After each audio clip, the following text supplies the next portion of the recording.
The year is 100 BCE. The city, Rome, already a colossus in the ancient world, master of the Mediterranean, ruler of legions, a republic built on blood, ambition, and politics. And yet, within the twisting alleys of the Subura district, among noise and filth and restless hearts, a child is born. A child destined to reshape the fate of civilization itself. His name, Gaius Julius Caesar. Rome, at the dawn of the 1st century before Christ, is a realm of contradictions. Magnificent marble temples rise above crumbling slums. Senators in silk togas debate ideals of liberty, while slaves fight for their lives in the arenas. And beneath the grandeur, something festers, greed. Corruption, power waiting to be seized. Into this world steps the young Caesar, born into the ancient but fading Julian family, a patrician lineage that once commanded respect, now struggling for relevance. His father, Gaius Julius, a modest provincial governor.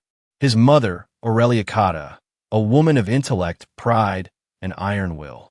It was she who shaped him, teaching not just letters and politics, but the art of survival in a world ruled by wolves.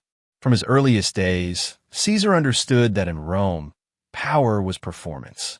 Every gesture, every word, every alliance, a step in an endless game. He was sharp, eloquent, and dangerously ambitious. At 16, tragedy struck. His father died suddenly, leaving him the head of his family. The weight of the Julian name now rested upon untested shoulders. But Caesar would not shrink. He would rise.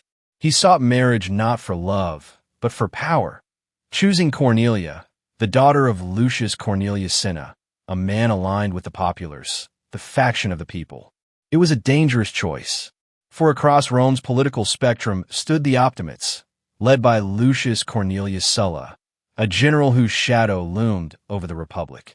And Sulla did not forgive those who opposed him. When civil war tore Rome apart, Sulla emerged as dictator. Ruthless, calculating, and merciless. He demanded obedience or death.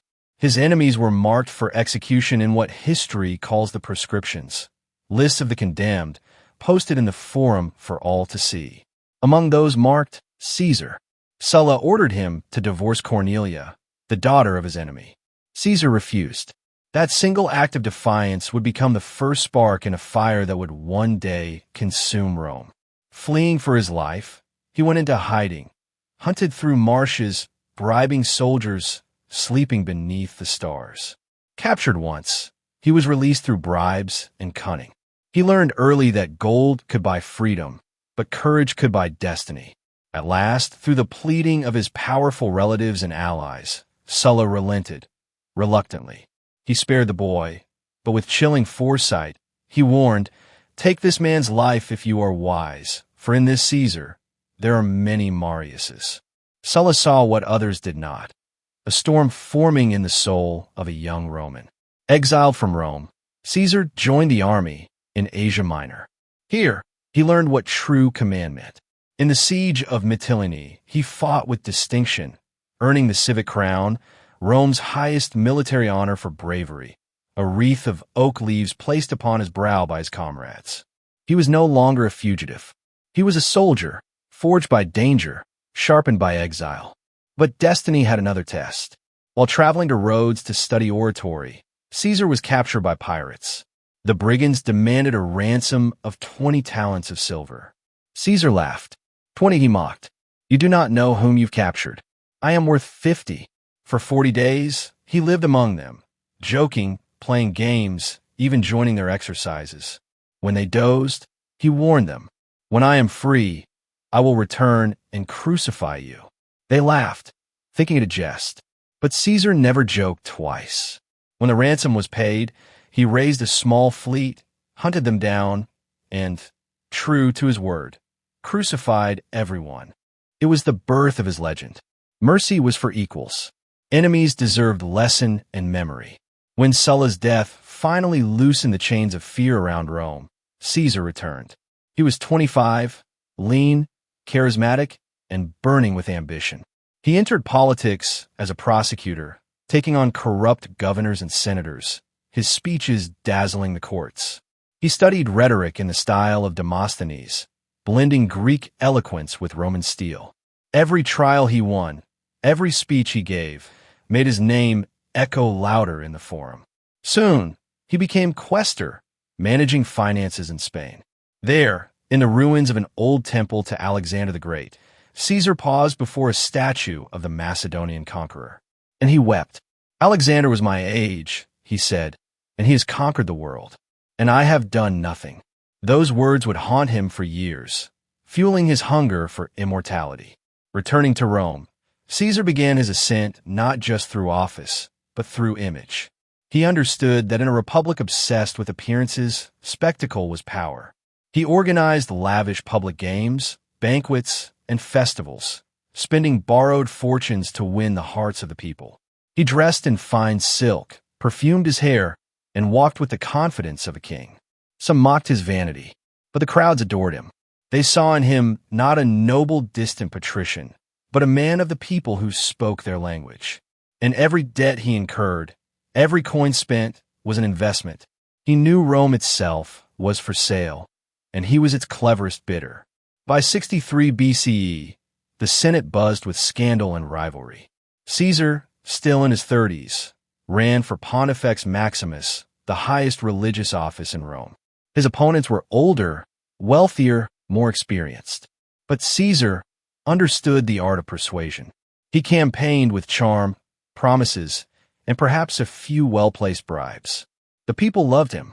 When the votes were counted, the impossible had happened. Caesar was elected high priest of Rome. He moved his family into the grand palace of the Pontifex, a mansion in the heart of the city. The young aristocrat from Subura now ruled not just men, but the gods of Rome themselves. His debts grew, so did his influence. And behind every banquet, every speech, every alliance, his plan grew clearer. Rome was collapsing under greed and division. Caesar would not merely rule within it. He would rebuild it, remake it, reforge it into something greater than a republic. By the late 60s BCE, Caesar had become a political force impossible to ignore. He forged alliances with two powerful men, Gnaeus Pompeius Magnus, known to history as Pompey the Great, Rome's most celebrated general, and Marcus Licinius Crassus, its wealthiest man. Together, they formed what history calls the First Triumvirate, a secret pact to dominate Roman politics. Pompey brought military prestige. Crassus brought money. Caesar brought vision and ambition unchained. With their combined strength, Caesar secured his next great command, the governorship of Gaul. To the Senate, it was a border posting, a distant duty.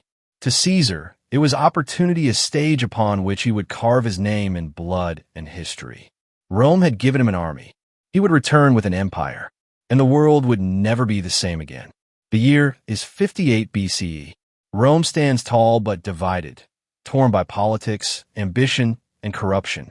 In the Senate, men bicker for titles. Beyond the Alps, chaos brews. Barbarian tribes gather, restless, defiant. And in the midst of this tension, one man is sent north, with command over 4 legions and a promise of authority. Gaius Julius Caesar, now proconsul of Gaul. The province of Gaul was vast, a wild frontier stretching from the Mediterranean to the gray waters of the Atlantic. To most Romans, it was a land of savages, untamed warriors who painted their bodies and worshipped strange gods.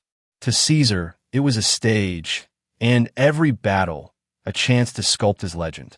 The Senate expected defense. Caesar planned conquest. When the Helvetii, a great tribe, began migrating across Roman territory, he moved with speed that stunned his enemies. He built fortifications across the Rhone River, cutting off their path, forcing them to battle. The clash was brutal, thousands fell. But Caesar triumphed, capturing their leaders, redistributing the survivors to their homelands. In his own writings, the commentaries on the Gallic Wars, Caesar recorded the moment with cold precision. The Helvetii were driven back. The Republic was safe. But the truth was clear, this was not about safety. It was about glory. The legions Caesar commanded were no ordinary soldiers. They were craftsmen of war, disciplined, loyal, hardened by endless marches through mud, forests, and blood. Under Caesar, they built fortresses in days, bridges in hours. He shared their rations, slept beneath the same stars, addressed them as comrades, not subordinates. And they adored him. When he led them into the unknown, they followed without question. Their loyalty was not to Rome, it was to Caesar. The Senate in far-off Rome began to whisper, "He commands hearts as well as swords." And that made them uneasy. The next to challenge him were the Belgae, a confederation of northern tribes, fierce and proud. They rose against Roman control, burning villages, uniting under one banner. Caesar marched to meet them, moving faster than any commander before him. At the Battle of the Sabus River, his army was ambushed, surrounded on all sides. Even his veterans faltered. But Caesar, mounted and exposed, rode through the chaos, rallying his troops with sheer will. He fought alongside his men, his voice rising above the clash of steel. "Legionaries of Rome, victory lies beyond fear." By nightfall, the Belgae were broken. Tens of thousands lay dead, and the rivers of Gaul ran red. Homlojuast. Caesar's dispatches, carefully written, turned his victories into legend, tales of bravery and destiny. His enemies were not just conquered. They were immortalized as stepping stones toward his greatness. In Rome, the Senate read his reports with awe and fear. The people hailed him as a hero, the savior of the Republic. Statues were erected in his honor. Coins bore his likeness. But not everyone was pleased. Pompey, once Caesar's ally, now watched from afar as the younger man stole the spotlight. And the Senate's conservatives, the optimates, began to whisper of limits. They feared that Caesar's victories abroad were building a throne at home. Yet Caesar continued, undeterred. He understood what the Senate could not. That power did not come from Rome's marble halls, but from the men who carried her banners. By 52 BCE, Gaul was nearly pacified, until one man rose to unite the tribes. His name was Vercingetorix, chieftain of the Arverni, a warrior of vision and fire. He understood that to defeat Caesar, Gaul must stand as one. And for the first time, the tribes obeyed. Cities fell into rebellion. Roman garrisons were slaughtered. The fires of revolt lit the forests of Europe. Caesar, wintering across the Alps, received the news, and within days he was on the march. Through snow, rivers, and famine, he drove his legions forward, his resolve as cold as the wind that cut across his camp. The campaign reached its climax at Alesia, the fortified hilltop where Vercingetorix and 80,000 warriors made their stand. Caesar surrounded the city, cutting off all escape. But instead of storming it, he built walls, 2 of them. The inner wall to contain the enemy, and the outer wall to defend against reinforcements. It was a marvel of engineering. Over 20 miles of fortifications, trenches, traps, and watchtowers, all built by hand under constant attack. The Gauls laughed when they saw Romans digging. They did not laugh for long. When their relief army, 250,000 strong, finally arrived, Caesar's men were trapped between 2 forces. But Caesar stood calm. He rallied his men with words that would live for centuries. There will be no retreat. There will be victory or death. The battle raged for days. Arrows, fire, screams, and courage beyond belief. When the dust settled, Rome stood triumphant. Vercingetorix, proud but defeated, rode out from the city gates, laid down his sword, and bowed before Caesar. A moment of silence fell. The rebellion was crushed. Gaul belonged to Rome. Caesar's victories transformed him from general to legend. He had conquered a land twice the size of Italy, subdued hundreds of tribes, and brought immense wealth to Rome.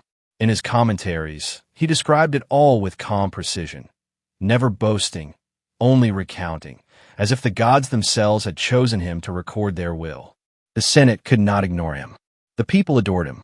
His triumphs in Gaul became festivals of celebration, parades that lasted for days, where gold poured from chariots and captives marched in chains. Yet behind every cheer, every laurel crown, the Senate saw a threat. For Caesar's legions, no longer obeyed Rome. They obeyed him. While Caesar carved empire in the north, Rome itself decayed. Crassus, the triumvirate's banker, was dead, slain in the sands of Parthia. Pompey, now jealous and suspicious, returned to align with the Senate. The alliance was broken. The Republic was split between two titans. In taverns in the streets, men whispered, "Caesar will not give up his legions. He will march on Rome." And the Senate began to prepare for the unthinkable civil war. By 50 BCE, the Senate ordered Caesar to disband his army and return to Rome as a private citizen. To obey meant humiliation, trial, perhaps execution. To resist meant treason and war. In the darkness of a winter night, Caesar rode to a narrow stream, the Rubicon River, marking the border of his province. He halted his horse, silent. Behind him stood the legions that had conquered Gaul, the men who would follow him, into history or into oblivion. He turned to his officers and said quietly, "If I cross this river, all hope of peace is lost." Moments passed. Then, with steady resolve, he spurred his horse forward and whispered words that would echo across time. "Alia iacta isti." The die is cast. The Rubicon rippled, and the Republic trembled. The conquest of Gaul had given Caesar glory beyond measure. Now, he turned his gaze toward Rome itself, not as a servant, but as a master. January 49 BCE, a river no wider than a road. Yet to cross it would change the fate of Rome forever. On one side stood the law, the Senate, the old Republic. On the other, the ambition of a single man, Gaius Julius Caesar. Caesar's command in Gaul had expired. The Senate, under Pompey's influence, ordered him to lay down his arms and return to Rome as an ordinary citizen. To comply meant surrender. To refuse meant rebellion. For days, he wrestled with the choice. He walked the camps in silence, listening to the crackling fires of his loyal legions, men who would die for him. And then, at the banks of the Rubicon, he stopped. He gazed at the water, calm, unassuming, yet heavy with destiny. In that moment, he knew there was no going back. He turned to his officers and said the words that would echo across eternity. "Alia iacta est." The die is cast. With that, Caesar crossed the Rubicon, and Rome itself was thrown into war. Panic swept through the Senate. Pompey fled south with his allies, declaring that Rome was not the marble city, but wherever the Senate stood. The city of Rome, abandoned, leaderless, opened its gates to Caesar without resistance. There was no bloodshed, no siege. Caesar entered quietly, like a man reclaiming what was already his. He went straight to the treasury and seized its gold, declaring, "If the law forbids me to save the Republic, then the law is wrong." He was now master of Italy. But Pompey was not defeated. He had fled to Greece, where the Senate's forces gathered, preparing for war. Rome was divided, brother against brother, friend against friend, senators, generals, and citizens alike forced to choose between the Republic and Caesar. Caesar moved swiftly, first to Spain, where Pompey's legions remained loyal. He defeated them with speed and precision, declaring after the battle, "I am going to Spain to fight an army without a general, and will return to fight a general without an army." By 48 BCE, his path led east, across the Adriatic, where Pompey awaited with a vast army and the backing of the old aristocracy. The plains of Pharsalus, in Greece, became the stage of destiny. Pompey commanded nearly 45,000 men, outnumbering Caesar nearly 2-1. The Senate watched from the hills, expecting victory, the end of a traitor. But Caesar, calm, calculating, studied the field. He saw the arrogance of his enemies and turned it into their undoing. At his command, his troops feigned retreat, drawing Pompey's cavalry into a trap. Then, hidden reserves struck with deadly precision, a maneuver so brilliant it would be studied for millennia. By noon, the ground was littered with bodies. Pompey's army shattered, the Senate fled, and Caesar, against impossible odds, stood victorious. He walked among the fallen, saying quietly, "They would have it so. After all I have done for Rome, they chose this." Pompey escaped by sea, seeking refuge in Egypt, hoping for the protection of a young pharaoh Ptolemy XIII. But politics in Alexandria were crueler than any battlefield. Before Caesar could reach him, Pompey was betrayed, stabbed to death upon the shore by Egyptian courtiers seeking Caesar's favor. When Caesar arrived days later, they presented him Pompey's severed head.